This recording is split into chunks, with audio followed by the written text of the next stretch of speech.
देखिए, बहुत बहुत शुभकामनाएं। माननीय प्रधानमंत्री जी तीसरी बार शपथ लेने जा रहे हैं।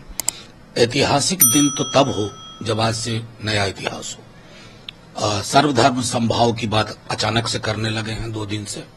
मोदी सरकार नहीं, एनडीए सरकार, यानी कि सामूहिकता जो लोकतंत्र का आभूषण है, कलेक्टिव, उसको दृष्टिकोण में रखते हुए और ये ध्यान में रखें, माननीय प्रधानमंत्री जी तीसरी बार बन रहे हैं। इस देश का चरित्र महासागर वाला है, इसे तालाब मत बनाइए। समुदायों कौमों के बीच में सौहार्द बना रहे, आर्थिक नीतियां क्रोनी पूंजी की गलबहिया में ना जाएं, ये सब हमारी अपेक्षाएं होंगी। आपको बहुत बहुत शुभकामनाएं प्रधानमंत्री जी। सेंट्रल की तरफ से बिहार में दशकों से निराशा ही रहा है, लेकिन इस बार चिराग पासवान की पार्टी, जीतन राम साहब की पार्टी, नीतीश बाबू की पार्टी एनडीए सरकार में हिस्सेदार के पास और बीजेपी भी रहेगी, बीजेपी, जेडीयू, मांझी जी, चिराग जी। तो जाहिर है जो बार बार तेजस्वी जी कह रहे हैं कि अगर ये सारे नेता आज आप किंग मेकर की भूमिका में, तो आपको बिहार का कुछ कर्ज है, बिहार की कुछ अपेक्षाएं, उसको लाना होगा। 2005 से या उससे पूर्व से बिहार को विशेष राज्य के दर्जे की मांग हो रही है।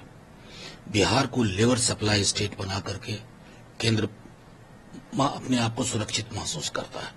इस स्थिति में बदलाव के लिए आपको स्पेशल पैकेज पे देना होगा। तीसरी चीज, जातिगत जनगणना बिहार से ही आवाज उठी, बिहार ने करवाया। इंडिया गठबंधन ने कमिट किया था पूरे देश में। आज नीतीश जी हैं, उनकी भी ख्वाहिशें वही हैं, पूरे देश में जातिगत जनगणना हो। हमारा जो आरक्षण है, जो हमने दायरा बढ़ाया, वो दायरा उसी अनुरूप केंद्र में भी बढ़े और उसे 9वीं अनुसूची में शामिल किया जाए।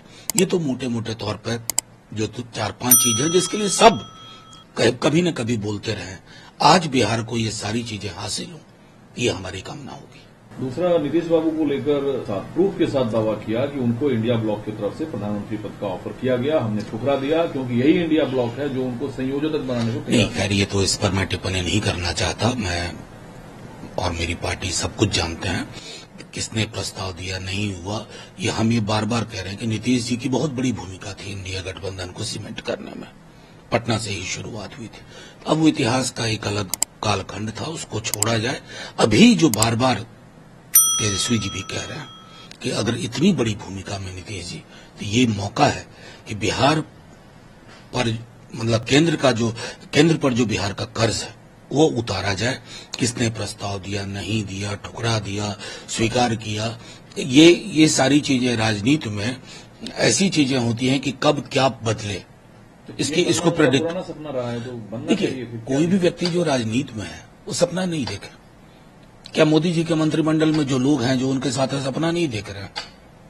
तो वो एक ऐसी चीज होती है जिसमें कई सारे फैक्टर्स काम करते हैं और उसके आधार पर निर्णय होता है। अभी मैं मानना हूं ना, मैं बार बार दोहरा रहा हूं कि कई मीडिया के साथी भी हनीमून फेज में तलाक के लक्षण ढूंढ रहे हैं। ऐसा होता नहीं है। Honeymoon is honeymoon.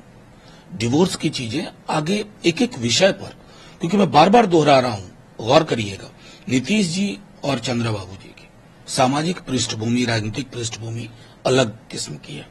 वो भैंस, मंगलसूत्र, मुजरा, टोटी तोड़ देगा, बिजली काट देगा वाले विमर्श के साथ कभी सहज नहीं होंगे। ऑफर किया गया था पीएम पोस्ट, ये मैं कैसे कहूं, मैं तो नहीं हूं उसमें। किया गया था अगर नहीं, मैं हूं ही नहीं। मेरा कहना स्पेकुलेशन में बातें नहीं होती है, स्पेकुलेशन में नहीं। ठीक है, एक और कंपैरिजन हो रहा है जो कांग्रेस ने तीसरे टर्म में जरूर मोदी ले रहे हैं प्रधानमंत्री के पद पर शपथ, लेकिन नेहरू से तुलना ना किया जाए। नेहरू तीसरी बार भी 2/3 मेजोरिटी। नहीं, उसको छोड़ दीजिए, कुछ इस आधार पर तो मैं कहूंगा नहीं। 50 वर्ष पीएम रह जाएंगे, नेहरू बनना आसान नहीं है। नेहरू सिर्फ पीएम बन के मशहूर नहीं हुए थे। नेहरू जैसी सोच एक ऐसा देश मिला था जो पार्टीशन से निकला था, खून की नदियां बह रही थी। पूरी उनकी टीम, सरदार पटेल, आजाद, भीमराव अंबेडकर, बाबा साहब, जितने ये लोग थे, इन्होंने एक ऐसे देश को ग्रहण किया था ना जिसको सजाना संवारना था। इन्हें तो सब कुछ अच्छा मिला। तो ये 50 न 70 बरस और प्रधानमंत्री रह जाए, नेहरू थोड़ी ही बन पाइएगा।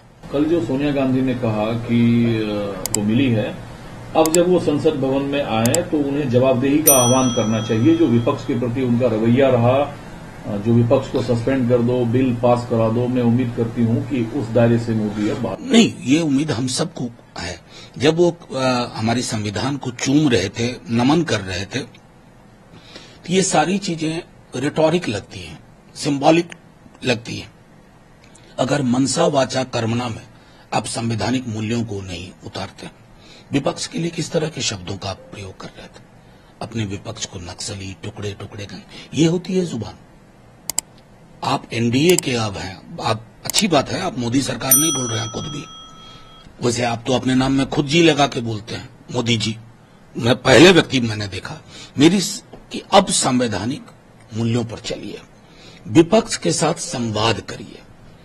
अपने 150 एमपी सस्पेंड करवा दिए, ऐसा होता है? ये कौन सी डिक्टेटोरियल पॉलिटिक्स के लिए यहां जगह नहीं है। एक सर आखिरी सवाल है, जिसे हम दक्षेश कहते हैं, 10 देश के ज्यादातर देशों से मेहमान आए हुए हैं, और क्या इससे भारत का लोकतंत्र छोटा नहीं होता है? जब ममता बनर्जी कहती हैं कि मुझे इन्विटेशन नहीं है, होता भी तो मैं शपथ ग्रहण में नहीं जाती, जबकि वो एनडीए की हिस्सा रही है, या बीजेपी की तरफ से आप लोगों को लगता है वो सम्मान नहीं मिला जिस वजह से आप लोग देखिए, इतनी मर्की पॉलिटिक्स की है, इतना जहर घोला, बाहर सांस लेने को दिक्कत कर दी थी चुनाव के दौरान। कितना जहर, हिंदू मुसलमान। पहले तो जहर को कंट्रोल करें। मोदी जी कहें कि ये जहर मैंने घोला था चंद सीट और पाने के लिए, वो जहर। मर्यादा पुरुषोत्तम भी वही कह रहे हैं। अयोध्या का जो संदेश है ना, मर्यादा पुरुषोत्तम भी यही कह रहे हैं कि अगर मेरे मंदिर की इनॉग्रेशन का श्रेय लेना चाहते हो तो मेरे व्यक्तित्व का कुछ हिस्सा ले लो। वो संभव ही नहीं दिख रहा। इन्विटेशन आपको भी नहीं है?